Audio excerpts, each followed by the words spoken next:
Hey guys, on today's video I'm going to discuss what it's like living with anxiety. I'm going to dive deeper into my progression into my anxiety and depression that I've dealt with my entire life. And I had two previous videos that kind of come into this one. So if you haven't had a chance to see those, go back and watch them. I talk about childhood trauma and then also living with this anxiety and depression in my teen years.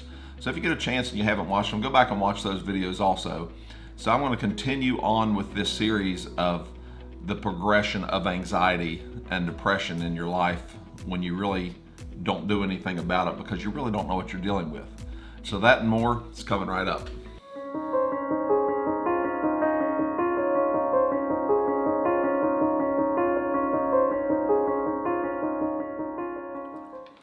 So welcome guys. If this is your first time joining me, my name's Tom Fawkes, and on this channel I try to talk with you about anxiety and depression and just real life of really what it feels like to live with that anxiety and depression. But also I try to give pointers and things that we can do to overcome those feelings and to move forward and to keep progressing in our life and not letting that just chain us down in our life. On this video I'm going to discuss what happened after my first years when I talk about it when I was a child, when it first really started kicking in on me, and then moving to my teenage years, which was the next video in the series. And on this one is when I decided that I just couldn't take it anymore at home and I fled to Florida. That's where my dad lived. And I moved away trying to run away from my problems, not realizing that the problem was me and my anxiety. So that's what I'm going to dive deeper in today, and I'm glad you guys are here, so I'm going to jump right into it. I ended up moving to Florida when I had graduated high school, just 2 weeks after I graduated. My dad lived down there, and I went and visited him right after high school and decided that I was going to move there because I wanted out of my house. So I moved to Florida trying to basically run away from all of these feelings of anxiety and depression that I've been dealing with for years, and thought that that would cure me. Little did I know that it wouldn't cure me. So I moved to Florida and I start living with my dad, and at first it's something new, so it's exciting. You know, you're living at the beach and you've got all the sunshine and beautiful weather and beautiful women and just a great place to live.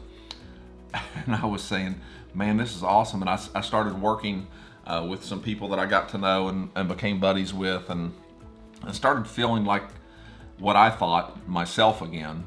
But little did I know that shortly after that I would start still having that feeling of being trapped and almost like I was in a cage. And that was my anxiety, but at this time I didn't realize what it was.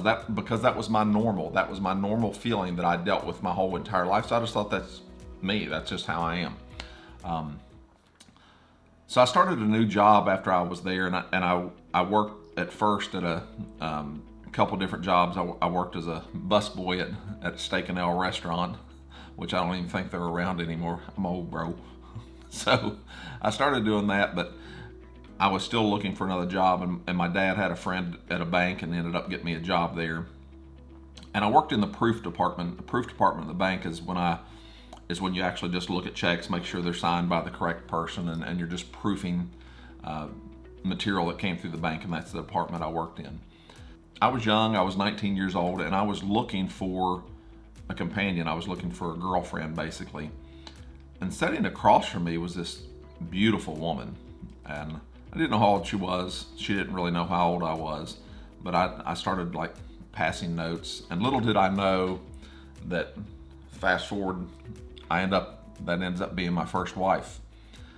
And just as a disclaimer, I don't hold anything back from you guys. I don't hold anything at all in my life back. I don't mask anything on this channel because I want to be real, because I want people that are watching this to know that it's okay to be real. And it's not really oversharing, it's just sharing the truth. And I think that's what people long for today is people to be real. So the woman that I end up marrying, you better sit down for this. I'm 19 years old and she's 39 years old. She's 20 years older than I am. And you're thinking, well, that's not going to work. Well, it worked for about 8 years. So we were married for 8 years, and we had a really good marriage. But I also realized, looking back on it now, which has been years ago, I look back and I realized that I was still battling, I was really battling my anxiety back then. And I would do certain things to kind of cover it up because I didn't really want people to know exactly how I was feeling because I didn't understand it. I'd never went and seen anyone about it. I'd never talked to anyone about it. I just thought that's just how I was. That was my normal. So I started, concentrating on making money.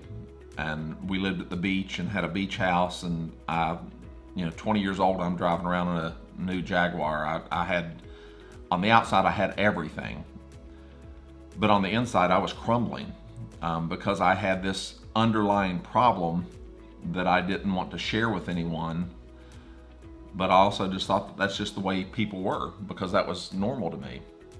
So I started masking the way I was feeling by trying to feel better by buying things, and I would use new things to give me that high. And I was still drinking. I was still using drinking to subside the thoughts going on in my head.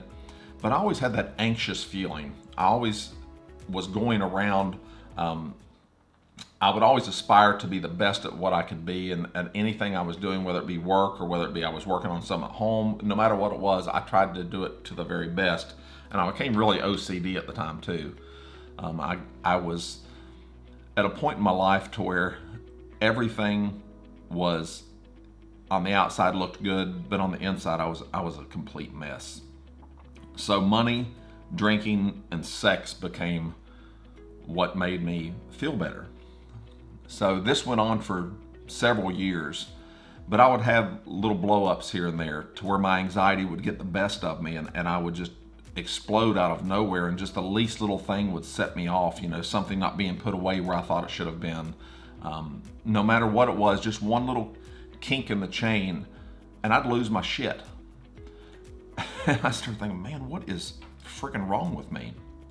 I had left the job at the bank and ended up working in the insurance industry and did very well.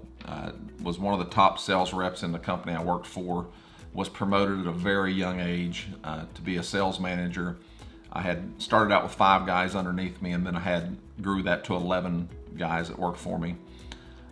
I threw myself into my work, and I threw myself into trying to make money, and that became my driving force in my life. And my relationship with Charlotte at the time was everything to me. And like I said, with one little kink in the chain or one little hiccup, I didn't know how to handle it because I had this underlying burning ember of anxiety that I really couldn't explain. I didn't understand it. I had that constant need for that feeling of high, so I would constantly spend money, and we had money at the time, and I would just spend money like it was water. It would just go. And why am I sharing all this? I'm sharing all this because I think that a lot of us try to mask what's really going on in our life with things and with stuff and with relationships, trying to fix what's going on inside our minds and inside our hearts, actually, by letting other people, not really letting other people, but by trying to make it to where other people make us feel good about ourselves, or money, or new cars, or new homes, or whatever it may be. We try all of these different things to make us feel better when that's all temporary stuff. And I look back at it now and I realize that was all temporary stuff because I wasn't addressing the real problem, and the real problem was my anxiety. So I end up losing my relationship with Charlotte over my anxiety. And I end up changing jobs several times because if something went awry that I didn't like, I would just leave and go to work for another company because I thought, well, shit, I'm great. I can get a job tomorrow, which I did. But man, what a path I left behind me. And it was all due to my anxiety and depression. You try to drown out these feelings that you're feeling inside of you by creating something that you think will be perfect over here. And we always know that the grass isn't always greener. But the problem is because we don't want to deal with what's going on inside of us. And I'm going to continue this series and continue talking about living with anxiety and depression. But the reason I'm doing this and telling you about my past is because I don't want you to follow along that same path. And if you are, I want you to realize that changing relationships, changing jobs, buying a new house, buying a new car, none of this stuff is going to fix your anxiety. Talking about it helps. Therapy definitely helps, which I just started in. I shared that on a previous video. But also you have to just admit to yourself that there's something wrong with you. And that's a hard thing to admit. It took me 20 to 30 years to admit that I've got a problem, because you start thinking that it's everyone else that has the problem when it's really you. And that's a hard pill to swallow. So if you're at that point in your life, do something about it. Go see a psychologist, go see a psychiatrist.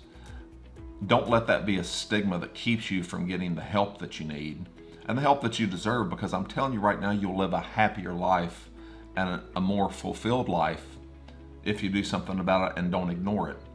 Because when you ignore it, you actually do yourself a disservice, but you also crush people and relationships around you. And I'm going to run into more of that in my next video. But if this is your first time joining me, I would love you to subscribe to my channel by simply hitting the subscribe button, and also turn on notifications so that you can be notified every time that I upload a new video.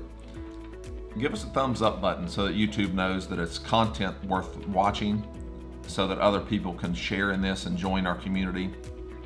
And if you haven't subscribed to the channel, I notice on my analytics on my channel, the people that watch this channel and watch my videos, only about 30% of the people that watch it on a constant basis are actually subscribed to the channel.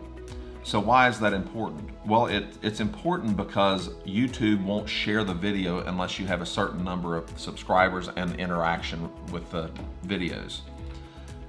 I would like this message to get out there, and the only way that it can is with your help. So if you have not subscribed to the channel, thank you for watching. I greatly appreciate it, and thank you to those that have subscribed. But if you haven't, I would love you to subscribe to this channel, because it's important to me, but it's also important to be able to reach other people, because it's necessary for people to interact. And also, I ask for the thumbs up button. The reason I do is because the more interaction you get on a video, the more chances that I get that YouTube's going to share that with other people, because there's millions and millions of videos uploaded every day, and you just get lost in there. You just get lost in the shuffle, basically. So if you subscribe today, in the comments just put "I subscribe," and I would love to talk to you, and I will answer you back, and I'll thank you for subscribing, but also share something with you. And I would love you to do that for me, and to have kind of a push for subscribers, basically so we can grow this community and grow this channel. And leave comments down below, because it helps me to realize that I need to keep doing these videos, because it's helping people. And I have certain people that always comment on my channel. So if you haven't commented, do that, because it's a way for us to interact. And I get text messages and I get Facebook notifications where people say thanks for sharing the video. Do it here on YouTube. And the reason is there again, it lets YouTube know that it's interesting content, so they'll share it. So I just want to thank you once again for being here. And the next video, I'm going to even dive deeper into what exactly happens when we don't do anything about our anxiety, and the aftermath of that anxiety and how it happens. And that's going to be my fourth and probably final video in this series. But I would love for you to watch that. So until next time, just do me one favor, and that's just keep moving forward.